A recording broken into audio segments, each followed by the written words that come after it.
अस्सलाम वालेकुम जी, क्या हाल चाल है दोस्तों। उम्मीद है सब खैरियत से होंगे। तो आज की वीडियो यूरोप पे। बहुत सारे लोग पूछते हैं भाई यूरोप में कौन से कंट्री में अप्लाई करना चाहिए। इस पर मैं ऑलरेडी 2-3 वीडियोस बना चुका हूँ।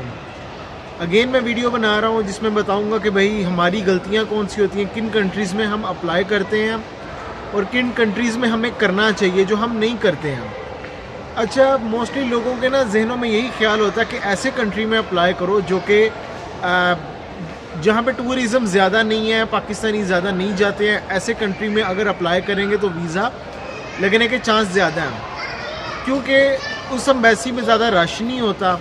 और अगर हम जाके वहाँ पे अपने डॉक्यूमेंट सबमिट करवाएंगे तो मुनफरिद किस्म का केस होगा। लाइक एस्टोनिया की अगर बात कर लूँ या लिथुआनिया की बात कर लूँ या लाटविया की बात करूँ, ऐसे कंट्रीज़ जब आप देखेंगे मोस्टली लोगों के जहनों में यही ख्याल आएगा कि भाई ऐसे कंट्रीज़ में अप्लाई करेंगे तो ना तो एम्बेसी में रश होगा, चीप कंट्री है और ईस्टर्न यूरोपियन कंट्रीज़ में शुमार होता है। इन कंट्रीज़ में अप्लाई करो, वीज़ा लगेगा।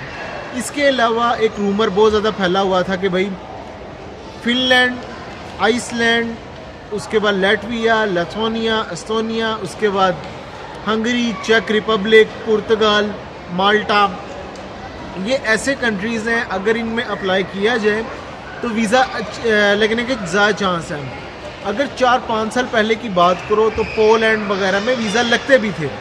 पोलैंड हो गया, हंगरी हो गया, माल्टा हो गया, पुर्तगाल हो गया, तब ये वीज़ा लगते भी थे। लेकिन अब सिनेरियो टोटल चेंज हो चुका हुआ। अगर आपकी ट्रैवल हिस्ट्री अच्छी नहीं है, इसमें आप अप्लाई करते हो तो दोस्तों आपकी डायरेक्ट रिफ्यूज़ल है, सीधी सीधी रिफ्यूज़ल है। तो कौन से कंट्रीज़ में अप्लाई करना चाहिए दोस्तों? 4-5 कंट्रीज़ हैं जिनका मैं नाम लेता हूँ।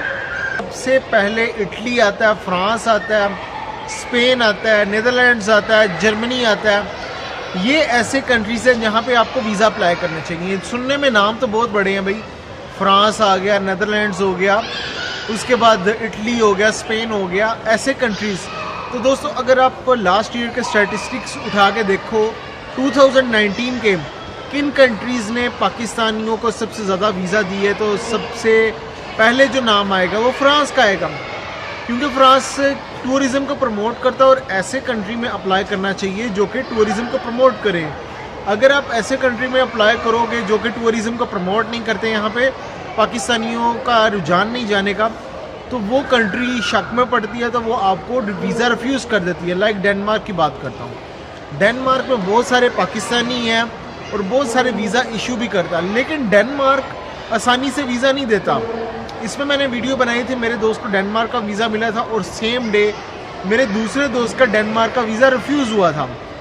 तो जिसने डेनमार्क का वीज़ा लिया था उसने तो खैर इन्विटेशन वहाँ से मंगवा लिया था, जिस बिहार पे उसे वीज़ा मिल गया था। इंटरव्यू फिर भी हुआ था उससे, और जिसका वीज़ा रिफ्यूज़ हुआ था उसका 7 से 14 दिन के अंदर अंदर वीज़ा उन्होंने रिफ्यूज़ करके दे दिया था। और उसकी जो रिफ्यूज़ल लगाई थी वो मैंने पॉइंट्स भी बताए थे किन किन बेसिस पे उन्होंने रिफ्यूज़ल लगाई। उसमें एक पॉइंट उन्होंने ये भी लिखा हुआ था कि आपकी क्योंकि पहले शेंजन में किसी कंट्री में ट्रैवल हिस्ट्री नहीं है, ये भी एक रिफ्यूज़ल की उन्होंने वजह बताई। अच्छा, अब दोस्तों ये जो कंट्रीज़ मैंने आपको बताया कि ये टूरिज़्म को प्रमोट करते हैं, इनमें से किस कंट्री में अप्लाई करना? तो इनमें आप दोस्तों सबसे अगर नंबर 1 की बात करो तो इटली में अप्लाई करो, फिर आप स्पेन में करो, फिर नीदरलैंड्स में करो, फिर फ्रांस में करो, फिर जर्मनी में जाओ। जर्मनी थोड़ा सा टफ हो जाता है, अगर जिसकी ट्रैवल हिस्ट्री थोड़ी बहुत है वो अप्लाई करे।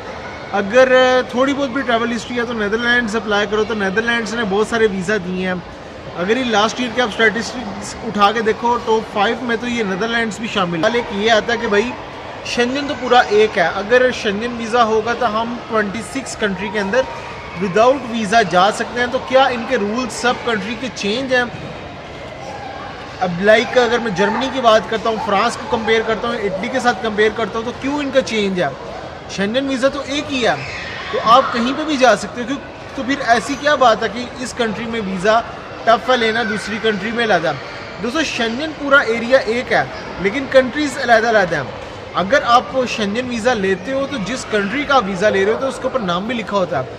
स्पेन से आपने वीज़ा लिया शेंजन का, तो ऊपर स्पेन भी लिखा है, शेंजन तो होगा लेकिन स्पेन भी आएगा। तो हर कंट्री के अपने रूल्स तो अलग हैं, अपने रूल्स भी हैं। शेंजन वीज़ा है लेकिन रूल्स उन्होंने अपने सेम बनाए हुए हैं। आइसलैंड में, पुर्तगाल में, चेक रिपब्लिक में, लैटविया में, माल्टा में अप्लाई करने की गलती ना करो अगर ट्रैवल हिस्ट्री अच्छी नहीं है। इन कंट्रीज़ में अप्लाई करने का मकसद सीधा सीधा रिफ्यूज़ल है। मैंने बहुत सारे ऐसे मेरे फ्रेंड्स देखे जिनकी ट्रैवल हिस्ट्री नहीं थी, एजेंट ने अप्लाई करवा दिया ये कह के कि माल्टा की बड़ी अच्छी वीज़ा सक्सेस रेशो है, पुर्तगाल की बड़ी अच्छी है, चेक रिपब्लिक की, इवन कि यूएई से अप्लाई करा और एट द एंड रिफ्यूज़ल लेके हाथ में पैंडेमिक की सिचुएशन ख़त्म होती है तो फिर कौन से कंट्री में अप्लाई करना चाहिए। दोस्तों ये जैसी सिचुएशन ख़त्म होती है तो मेरे नज़दीक इटली में अप्लाई करना चाहिए, स्पेन में अप्लाई करना चाहिए। इटली तो इस टाइम वर्क वीज़ा भी दे रहा है, जैसे आपको मैंने एक वीडियो में बताया था कि इटली का जो देख रहे तो फलूसी के नाम से प्रोग्राम के नाम से उन्होंने शुरू किया है एक वर्क वीज़ा का, तो उसमें भी आप अप्लाई कर सकते हो जिसमें पाकिस्तानी, इंडियन और बंगाली भी शामिल हैं। 2019 में उन्होंने पाकिस्तानियों को इस लिस्ट में शामिल नहीं किया था, लेकिन अब उन्होंने इटली ने शामिल किया है जिसमें उन्होंने अपने एग्रीकल्चर सेक्टर के अंदर उनको मुलाजिम एग्रीकल्चर सेक्टर के अंदर उनको बहुत सारी जॉब्स दरकार हैं, तो आप वहाँ पे अप्लाई कर सकते हो। ऑनलाइन भी अप्लाई कर सकते हो, लेकिन इसके लिए एजेंट्स होते हैं जो कि इटली में ही हैं। पाकिस्तान में जो एजेंट है वो आपका काम नहीं कर सकते, उनके इख्तियार में कुछ नहीं है। जो इटली में बैठा हुआ वो बंदा आपका काम करवा सकते हैं, या आपका रिलेटिव जो कि ऑलरेडी इटली में बैठे हुए हैं, अगर उनकी जान पहचान है तो वो आपके डॉक्यूमेंट्स वहाँ से रेडी करवा के भेज सकते हैं, तो वहाँ से काम होगा। इस टाइम एजेंट जो यूरोप में बैठे हुए हैं वो 8 से 10 हज़ार यूरो ले रहे हैं। मुझे अभी बहुत सारे मैसेजेस रिसीव हुए कि कोई 8,000 यूरो कह रहा है, कोई 10,000 यूरो कह रहा है, ये सीजनल वर्क वीज़ा के नाम पे, जिसका सिर्फ 6 महीने से 1 साल का वीज़ा होगा, ना ही ये एक्सटेंडेबल होगा। जो नॉन सीजनल वर्क वीज़ा वो तो एक्सटेंडेबल हैं, लेकिन जो सीजनल वर्क वीज़ा है वो एक्सटेंडेबल नहीं है। तो इस चीज़ को आपने ख्याल करना है, एजेंटों के बातों में ना फंसें। अगर मैं बात करता हूँ पाकिस्तानियों को कितने वीज़ा मिलेंगे, मैंने इंडियन, पाकिस्तानी और बंगालियों को बताया था, और इसके अलावा 30 कंट्रीज़ को इंक्लूड किया था, तो 6000 वीज़ाज बने थे। अब 6000 वीज़ा में अब देख लें कि पाकिस्तानियों को कितने वीज़ा मिलेंगे। उसके अलावा अगर मैं बात करता हूँ दोस्तों नेदरलैंड्स की, तो नेदरलैंड्स भी वीज़ा दे रहे हैं, लेकिन वो डी कैटेगरी को ज़्यादा फोकस किया हुआ उसने, सी कैटेगरी अभी वीज़ा नहीं इशू कर रहा। इसके अलावा जब पेंडेमिक ख़त्म होगा तो आप नीदरलैंड्स में अप्लाई करो, उसके बाद स्पेन में अप्लाई करो, फ्रांस में करो। बेसिकली मोस्टली लोग सिर्फ डर की वजह से अप्लाई नहीं करते कि यार फ्रांस एक बड़ा कंट्री है, उसने डायरेक्ट रिफ्यूज़ल लगा देनी है।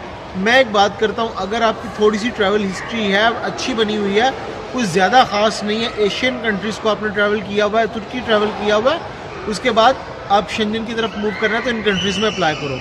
अच्छा दोस्तों, नेक्स्ट वीडियो में मिलेंगे नए टॉपिक के साथ। अपना ख्याल रखिए, टेक केयर, अल्लाह हाफिज़।